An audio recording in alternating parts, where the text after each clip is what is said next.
Sir నమస్కారం sir. రీసెంట్‌గా జోగి రమేష్ గారి ఆళ్ళ అబ్బాయి జోగి రాజీవ్ అండి. అతను అరెస్ట్ అయ్యాడనమాట. ఏంటంటే ఒక స్థలం అగ్రిగోల్డ్ వాళ్ళది ఇది స్థలంను ఒక సిఐడి డిపార్ట్మెంట్ వాళ్ళ అధీనంలో ఉంది. సుమారు 2000 గజాలు. వీళ్ళు ఏదో ఒక స్థలం కొన్నారండి. దాని పక్క స్థలం ఏదో స్థలం కొని దానికి ఒక సర్వే నెంబర్ వేశారు. సర్వే నెంబర్ వేసేసిన తర్వాత రిజిస్ట్రేషన్ అయిపోయిన తర్వాత పేపర్‌లో ప్రకటించారు. ఏమని? బై మిస్టేక్ పడింది సర్వే నెంబరు. ఆ సర్వే నెంబర్ కాదు, ఇంకో సర్వే నెంబర్ అని చెప్పేసి 88 నెంబర్ అని పెట్టారండి. ఆ సర్వే నెంబర్ ఏంటి? 2000 గజాలు ఉన్నటువంటి అగ్రిగోల్డ్ అధీనంలో అది ప్రభుత్వ అధీనంలో ఉందన్నమాట అండి, ఒక సిఐడి డిపార్ట్మెంట్. మళ్ళీ ఏం చేశారు? దాన్ని తీసుకెళ్ళి ఇంకోళ్ళకి అమ్మిస్తారండి. దాన్ని అంటే మొత్తానికి అది ప్రభుత్వం అనుకోండి, అది ప్రభుత్వ స్థలం అనుకోండి, అది దాన్ని వీళ్ళు అమ్మిస్తారు వీళ్ళు. అవును. ఆయన దాని మీద ఏసీబీ వాళ్ళు అరెస్ట్ చేసి జైలుకి పంపించారండి. ఇది ఎలా సాధ్యమైందంటారు? అట్లా కొనుక్కున్న వాళ్ళందరూ ఏమవుతారు సార్? ఇప్పుడు గవర్నమెంట్లో రూల్స్ ఎలా పెడతారంటే, ఒక రూల్ పెడితే దానికి ప్రత్యామ్నాయంగా ఒక లూప్ హోల్ పెడతారు. రూల్ వేరు. Rules are made for bad people. ఇంకోటి ఏంటంటే అక్కడ ఉన్నటువంటి సర్వేయరు, తర్వాత రిజిస్ట్రారు, సబ్ రిజిస్ట్రార్ వీళ్ళందరూ కూడా సస్పెండ్ అయిపోయారు. అదేనండి, ఇప్పుడు రూల్స్ పెట్టి దేనికి ఒక సిస్టమ్ పద్ధతిగా ఫాలో అయ్యి ఈ తప్పు చేసే వాళ్ళకి రూల్స్ పెడతారు. కానీ unfortunate in India rules are followed by good people. Bad people rules follow కారు. ఆ రూల్స్ క్రియేట్ చేస్తారు అంతే. క్రియేట్ చేయడం వేరు, ట్రెండ్ సెట్ చేయడం వేరు, ట్రెండ్ ఫాలో అవడం వేరు. పవన్ కళ్యాణ్ గారు డైలాగ్ ట్రెండ్ సెట్ చేస్తారు. అట్లా గవర్నమెంట్లో ఎవ్రీథింగ్ ఈజ్ ఫాలో. ఇండియాలో it only happens in India అని ఒక పార్ట్ ఉంది. అవును, ఏది చేసినా అవునండి. ఇండియాలో అన్ని పాసిబుల్లే. మనకున్న ఇన్ఫ్లుయెన్స్, మనకున్న మనీ, మనకున్న కండబలం, గుండె బలం, సుమోల్ బలం అన్నీ ఉన్నాయి. ఒకే బండి మీద 10 మంది వెళ్తుంటారు. 10,000 పెద్ద మోటార్లు వేసుకెళ్ళిపోయి మోటార్ సైకిల్ తీసుకెళ్ళిపోతుంటారు. లారీ మోటార్ సైకిల్ అనేది ఇద్దరు డిజైన్ చేశారు, భార్య భర్త, అన్నా చెల్లి, ఎవరో ఇద్దరు మనుషులకి. అందులో నేను బంజారాహిల్స్ ఎస్పెషల్లీ నాగార్జున సర్కిల్ దగ్గర చూసుకే హప్పు ఉంటుంది లాగా. అందులో ఎలా ఆ బండి మీద 6-7 ఉంటారు. వైఫ్ ఎవరు ఉంటారు, వైఫ్ ఎవరు ఉంటారు, మధ్యలో ఇద్దరు ఉంటారు. వైఫ్ గోధులో ఉంటాడు, భుజాల మీద ఒకటి ఉంటాడు, హ్యాండిల్ ముందు ఒకటి ఉంటాడు. బండి ఏం నడుస్తుంది? కొన్ని ఏమైనా నార్మల్ పర్సనాలిటీ అంటే మిమ్మల్ని మించిపోయిన పర్సనాలిటీస్ ఉంటాయి. సో డిజైన్ చేసింది 2 మనుషులు, మ్యాక్సిమం కొన్ని అర్జెంట్ అయితే 3. 8 మంది 7 మంది ఎక్కితే బండి ఎలా పనిచేస్తారు? సంవత్సరం రావాల్సిన 2 నెలలు పడిపోతుంది. అలాగే ఏంటంటే ఇవి కబ్జాలు, ఇల్లీగల్ రిజిస్ట్రేషన్. ఒకసారి మీకు చెప్తాను, వరంగల్లో ఎక్కడో పోలీస్ కమిషనర్ ఆఫీస్నే రిజిస్టర్ చేశాడు సబ్ రిజిస్టర్. 16% ఉండేది స్టాంప్ డ్యూటీ అప్పుడు, మేబీ 15-20 years బ్యాక్. ఇప్పుడు 7.6, అప్పుడు 16% ఉండేది. అంటే ₹1,00,000కి 16,000 కట్టాలి. సో కమిషనర్ ఆఫీసే లేఅవుట్లో వేసి పెట్టారు. ఆ ప్లాట్ నెంబర్ అది రిజిస్టర్ చేస్తాడు వేరే వాడికి. అది గవర్నమెంట్ ఆఫీస్. అది రిజిస్టర్ ప్రెస్ ఎవరు మీలో ఛానల్ అడిగితే ఏంటంటే, నాకు డ్యూటీ ముఖ్యం, స్టాంప్ డ్యూటీ వస్తుంది, అది ఎవడైతే నాకు అనవసరం అన్నాడు. సో రిజిస్ట్రేషన్ అయిపోయిన తర్వాత వర్జిన్ ప్రాపర్టీ అనుకోకూడదు, one of the eligibility. So కబ్జా చేయడం అనేది, మన మినిస్టర్ కూడా ఒక ఆయన పేరు చెప్పను, చనిపోయారు, ఇప్పుడు లేరు. ఖాళీ జాగా కనిపిస్తే జెండా పాతాడు. అక్కడ రోడ్డు మీద వెళ్తున్నాం, సీనర్లీ ప్లాట్ కాలేదు, జెండా పాతేసాయి అని పంపించేసి అది ఇమీడియట్ గుడ్స్ చేసేస్తారు. 2 వాచ్మెన్ పెట్టేస్తారు. మంది ఒరిజినల్ ఓనర్స్ ఎవడు? నువ్వు కళ్ళు అంటాడు మినిస్టర్. ఇవన్నీ మనకి ఇవాళ కొత్తగా ఏం జరగట్లేదండి. కాకపోతే అంతకుముందు సోషల్ మీడియా లేదు కాబట్టి మనం వెలుగులోకి రాలేదు. మోసాలు ఎప్పుడు జరిగాయి, జరుగుతున్నాయి, జరగబోతాయి. దానికి అడ్డకట్టేయాలి, ఆనకట్టేయాలంటే కొద్దిగా సివియర్ రూల్స్. ఇప్పుడు నిన్న మనం హైడ్రా కమిషన్ గురించి మాట్లాడాం. అలాంటి చట్టాలు తీసుకొస్తే కానీ డాక్యుమెంట్ క్రియేట్ చేయడం చాలా ఈజీ అండి. డాక్యుమెంట్ క్రియేట్ చేయొచ్చు. ఇప్పుడు మీకు ఫేక్ డాక్యుమెంట్ ఏముందండి? సబ్ రిజిస్టర్ ఆఫీస్లో ట్రూ కాపీ తీసుకుంటారు, దాన్ని ఒరిజినల్గా క్రియేట్ చేస్తారు. బయ్యర్కి అంత నాలెడ్జ్ ఉండాలి. ఇప్పుడు ఎస్పెషల్లీ రైతులు, విలేజ్లకి అంత అవగాహన ఉంటుంది. ఏదో కలర్ జిరాక్స్ తీసుకొని అమ్మేస్తున్నారు. You should know what is a colour Xerox and what is original document.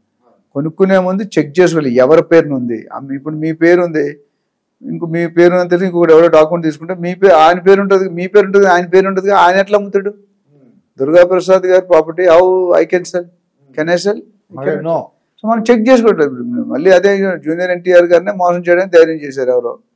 మిమ్మల్ని నన్ను మోసం చేయడం వెన్నతో పెట్టి విద్య. సో ఇప్పటికీ జరిగింది కరెక్ట్ కాదు. ఇప్పుడు కలెక్టర్ ఇష్యూ చూస్తున్నారు, డాక్టర్స్ ఇష్యూ మీరు చూస్తున్నారు మార్కెట్లో, చాలా పెద్ద ఇష్యూ అయిపోయింది, జూనియర్ డాక్టర్స్ అవన్నీ. సో నేను అనేది ఏంటంటే, దీనికి ఒక సిస్టమ్ టైట్ చేయాలి. పక్క ప్లాట్ ఉండి నీ ప్లాట్ నేను అమ్ముతానంటే intentional cheating. I already decided that I will కబ్జా.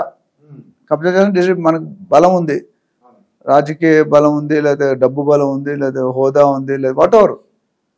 లేకపోతే ఇండివిజువల్ భయపెడితే ఏం చేస్తాడు ఆయన? పేక మీద కత్తి పెట్టి ఇస్తామంటే ఇస్తారు, చచ్చిపోతారు. లేకపోతే అలాంటి కేసులు ఇదేంటంటే ప్రీ ప్లాన్డ్ అంతా. ఇప్పుడు ఒక్క మనిషి అయ్యే కాదండి ఇది. అటు గవర్నమెంట్ ఉండాలి, SRO ఉండాలి, డాక్యుమెంటరీ అందరూ కలిపి కుమ్మక్కై చేస్తేనే అవుతుంది. ఒకళ్ళు చేస్తే కాదు. ఇప్పుడు చేసినా ఇవాళ అయితే నేను చెప్పే కదా, నిజం నిప్పు లాంటిది, ఏదో ఒక రోజు బయటికి రావాల్సిందే. కానీ చేయడం అనేది కరెక్ట్ కాదు.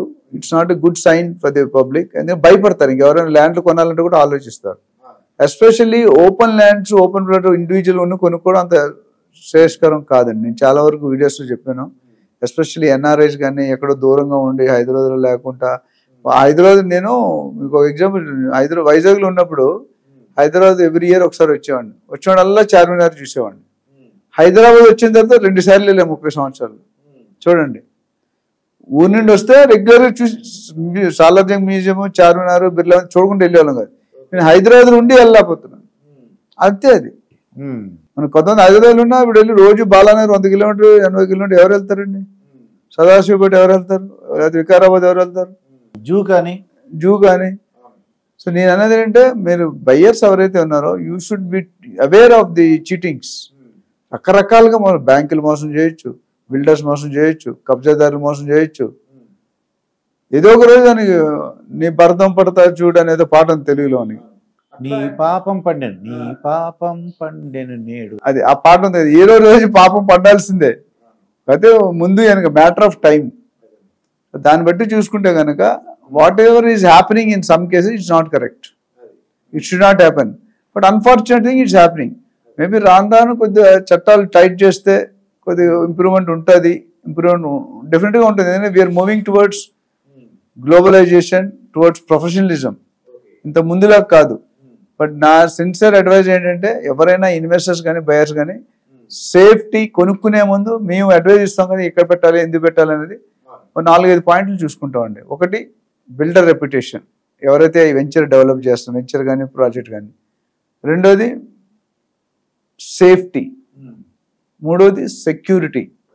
నాలుగోది ఆ బిల్డర్ తాలూకా ఇంప్లిమెంట్ చేస్తాడు, ప్రాజెక్ట్స్ కడతాడా లేకపోతే సగంలో వదిలేస్తాడా. Okay. Most of the ventures ప్లాటింగ్లో 80% కట్టి 20-25% వదిలేస్తారు. నేను ఒక బిల్డర్ని అడిగాను, ఏంటి సార్ ఇదంటే, అక్కడ వెళ్ళి ఎవరు ఉంటారండి, మనం అమ్మాము, గేట్ కూడా ఉంటుంది, సెక్యూరిటీ, ఎవడైనా ఖాళీ దానే ఆక్యుపై చేస్తాడు. Last and final appreciation. 5 పాయింట్లు చెప్పాను. Builder reputation, safety, security, execution of the project and appreciation. 5 ఫ్యాక్టర్లు చూసుకొని కొనుక్కోవడం బెటర్. ఇండివిజువల్ ల్యాండ్స్ హైదరాబాద్లో పెద్ద హిస్టరీ ఉందండి, అన్నిట్లో నెంబర్ 1 అనుకుంటున్నాను. జోగి రమేష్ గారి కేసులో ఏంటంటే, వాళ్ళ నాన్నగారు మినిస్టర్గా ఉన్నారు, వాళ్ళ అబ్బాయి అమ్ముతున్నాడు. అందుకే నమ్ముతారు. ఎందుకంటే మినిస్టర్ గారు అబ్బాయి అంటే తప్పు చేయాలని ఒక నమ్మకం ఉంటుందేమో, అలా అనిపిస్తుందేమో. నమ్మకం ఉండొచ్చు, పవర్ ఉండొచ్చు, ఏదైనా ఉండొచ్చు. వాళ్ళు మళ్ళీ అధికారంలోకి వచ్చేస్తాం అనుకున్నారండి. ఇప్పుడు ఎవరు కూడా శాశ్వతం కాదండి. మీరు శాశ్వతం కాదు, నేను కాదు, ఎవరు కాదండి. ఏదో ఒక రోజు ఎప్పుడోసారి పోవాల్సిందే. ఈ మధ్యలోనే సినిమా అంతా. So unfortunate thing, it is not good.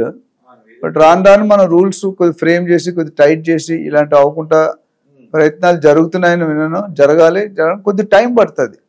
ఒక ల్యాండ్ కొనే ముందు ఇప్పుడు ఆన్లైన్ మీరు చెక్ చేసుకోవచ్చు ఎవరి పేరున ఉంది. ఇప్పుడు డాక్యుమెంట్ మార్చగలని రిజిస్టర్ రికార్డులో రాసినట్టే SRO కూడా కలిపి ఉన్నట్టే కదా. ఓకే, అవునండి. అది చూసుకోవాలి. మనం ఎవరితో మాట్లాడుతాం, are we talking to the real owner, are we talking to the artificial or manipulated owner.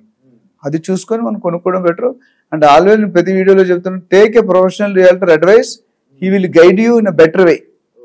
Don't see for whatever is charge. Service charges ఎంత ఉంటుంది, కోర్టులో ఉంటుంది కదా, few thousand, few lakhs.